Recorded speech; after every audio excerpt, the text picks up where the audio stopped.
Hey guys, welcome back to another video where we are going to look at the macro decisions you need to be making and the laning techniques you need to be using to escape that low elo. If you are one of those players who is constantly complaining about the state of the game because of his teammates, if you find yourself in games where you don't feel you can win, this is the video for you. This is what's going to show you that you can overcome any odds to win any game. Doesn't mean you'll win all of them, but you're going to win more. Today we're playing Yorick in the top lane, and our opponent is this Alawi who's sneaking in to get some vision on the blue buff. And had I been paying attention to my screen, I probably would have at least tried to cue him or something to get him away. But he snuck in and got the vision. That's far from the only thing that went wrong this game. This is going to be a perfect example of what happens when it looks like the game has gone completely off the rails. Can you still win that game? Yes, you can, and the evidence is here. But let me give you a quick background. Have you ever had one of those games where you say, give up first blood?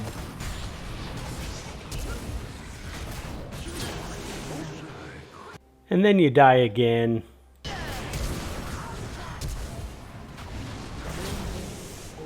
And you play so badly that the enemy team gets your inhib turret in under 14.5 minutes. And then you follow up that train wreck of a laning phase with mechanical plays like this.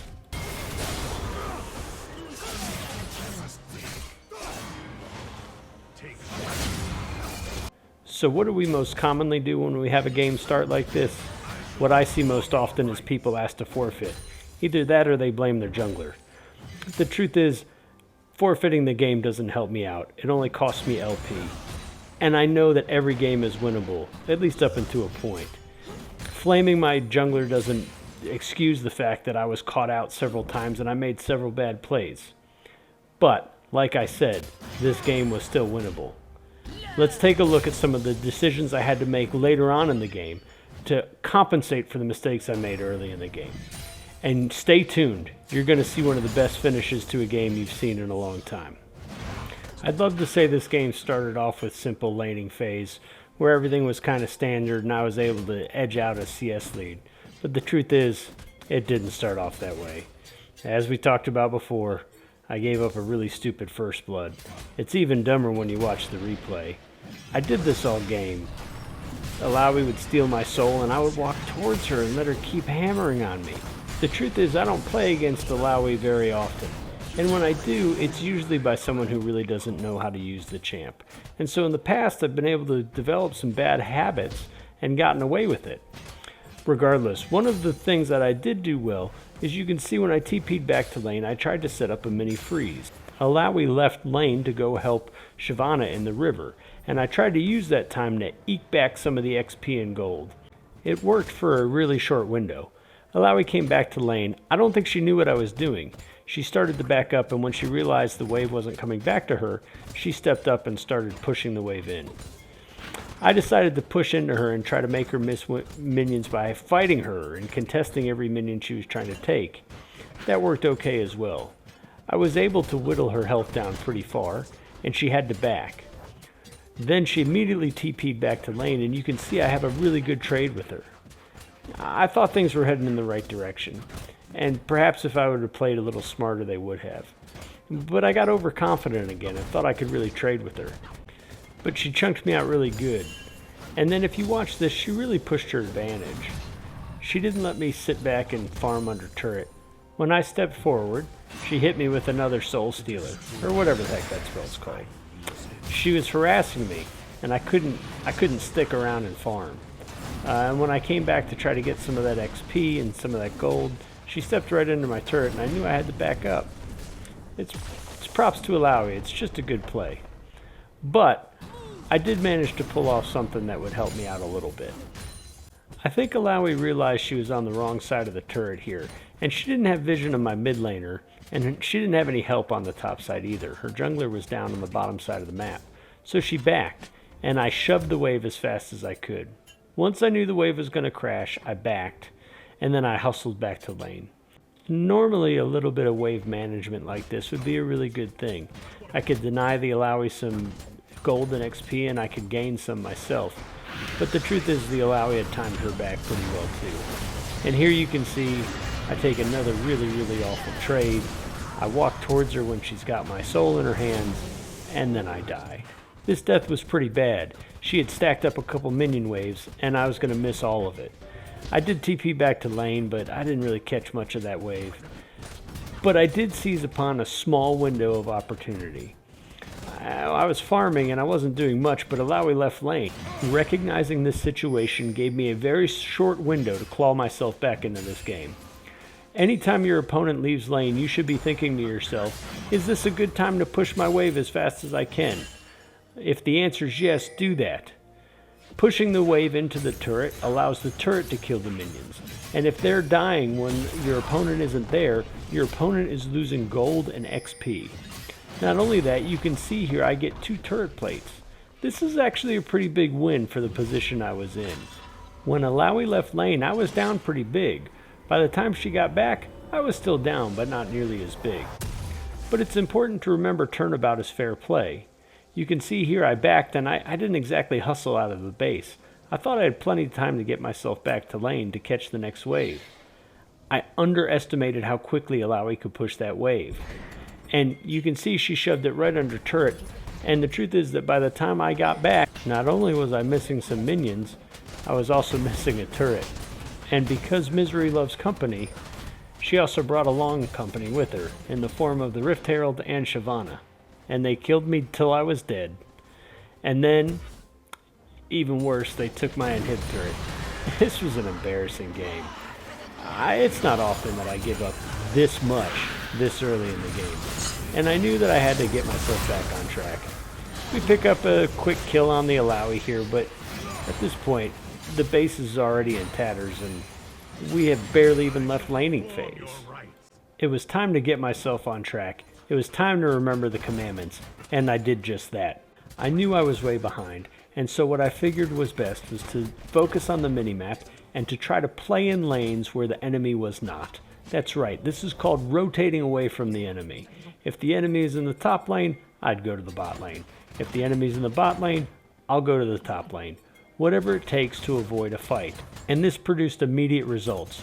After taking the tier 1 turret in the top lane, I rotated to the bot lane and took the tier 1 turret there. I entered the mid lane to help my team in a small skirmish. We end up getting a couple kills, a little bit of damage on the mid lane turret. But then I decided to back and rotate away from these fights again. Remember, fighting when you're behind is not a great idea. Your enemy is stronger than you, and it's not going to end well. So I continued to play catch up. I went to the top lane to get more gold and more XP. It occurred to me that the enemy was just leaving me to push these lanes on the sides. I wasn't facing any resistance.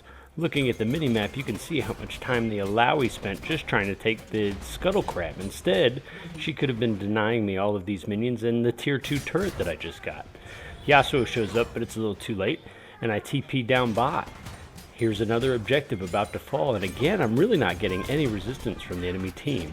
When they finally do show up, the enemy brings 2 champions over to the side lane. I just walk away. I know I can't fight them. The Yasuo is pretty fed, and the Akali is just going to pile on more damage. But this puts the rest of the map at a 4 versus 3 advantage for my team, so this is a win. I grab a quick reset and we decide to contest the dragons so we can prevent the enemy from getting dragon soul. It's a great steal from our Amumu to secure the Drake. The team fight doesn't go so well, but what it does do is allow me to display one of the greatest mechanical plays you'll ever see. I refuse to let anyone hurt that wall. But there's a couple things to note from this. When that fight broke out, we were essentially dead even in gold. This was after being down 3,000 gold just a few moments before. After the fight, we're down about 1,500 gold. It's not the end of the world, and we can definitely overcome that. But I return to the top lane, and you'll see I'm able to push this top lane all the way until I get the inhib turret. No one responds to me from the enemy team. I don't know if it's because they didn't think I was a threat, or if it's because they were chasing kills. But while I'm doing this, my team is slowly losing their lives. And you can see the enemy team get several kills. I have a couple options here. I can back and try to help join that fight to stop the bleeding, and that may work. But it's already a numbers advantage for the enemy team, so I'm most likely to just die anyway. What I decide to do anyway is push this lane and create pressure elsewhere on the map. This forces almost the entire team to back, And now my team has a numbers advantage back in the bot lane. And we have an inhibitor down. So this is a huge win. At this point, the majority of my team decides to group bottom and the enemy squad matches them. There's a numbers advantage for the enemy down there, but they've left the mid lane open and Victor and I are able to take the tier 2 turret. This is another big win. But more than that, this starts to drag the enemy across the map. They're trying to match Victor and I. We just walk away. We know we can't fight them. We've already got our objective. We're just going to walk away and have them waste time moving across the map. This also allows my Amumu and some of my other teammates to set up vision around the dragon. Now, I don't know that the fight around dragon goes well. It clearly does not, but what it does do is it gives me time to push the top wave again, and now the enemy has to respond. To their credit, they do this a little faster than they've done in the past. So I grab a quick back and I decide to take my pressure to the other side of the map. Keep in mind, this entire time I've been begging my team to stop fighting. Every time there's a numbers disadvantage, we keep choosing to fight and we keep dying. The enemy Yasuo is getting big and no one's even killed him yet. But we do have a short window here where we have a few things going for us. I can push the bot wave with very little resistance from the enemy team. When the Akali shows up, she can literally do nothing to me. I'm so big that I just take the inhib right in front of her face. All the time I've spent in the side lanes pushing wave after wave of minion has given me a 100 CS lead over the Akali. And I'm 2 levels up on her as well. But on my way out, a fight breaks out near the dragon pit and we decide to fight. This is a big mistake. The enemy team is still much stronger than us. And even though we fight the good fight, we make some mistakes and we give a huge pentakill over to the Yasuo. This Yasuo is massive at this point. Again, I beg my team to stop taking these fights. It's clear I'm effective on the split push and I can win us the game if they would just stall it out. But they don't. So I think I've got one chance left at this. Realizing the enemy team is trying to take the Baron, I quickly TP into their base, and with a wave of super minions, I try to end the game. It's an ambitious backdoor, and it almost works. But I realized they were on the Baron too late. With their Baron-empowered recalls, they killed me before I could take the Nexus.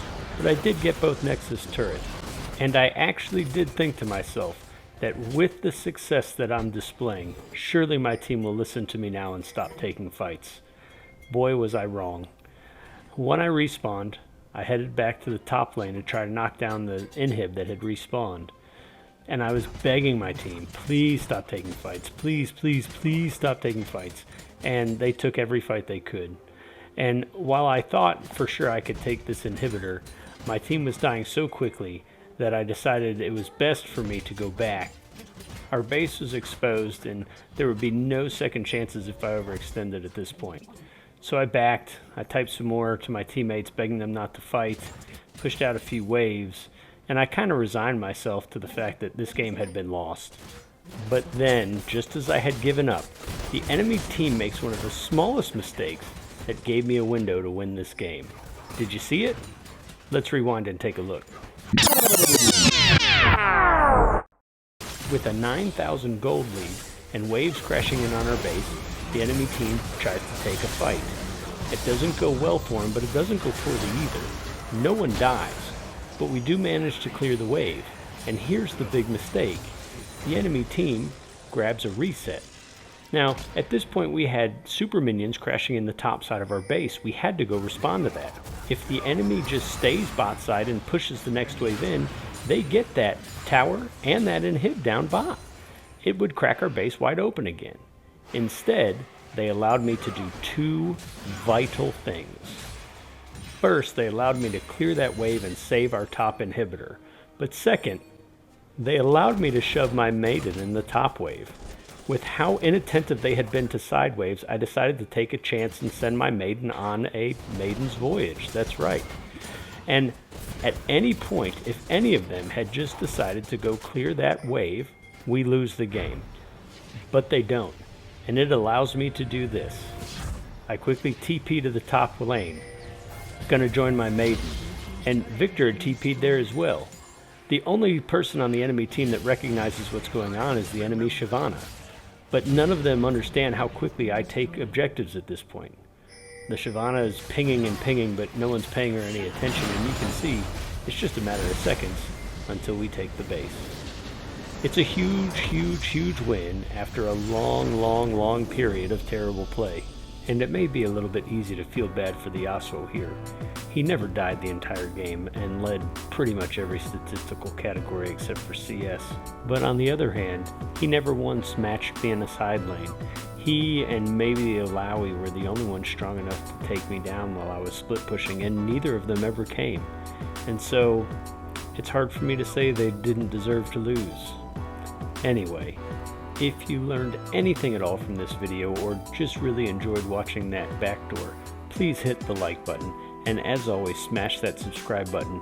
We're about halfway to our goal of hitting 100 subscribers by the end of the month.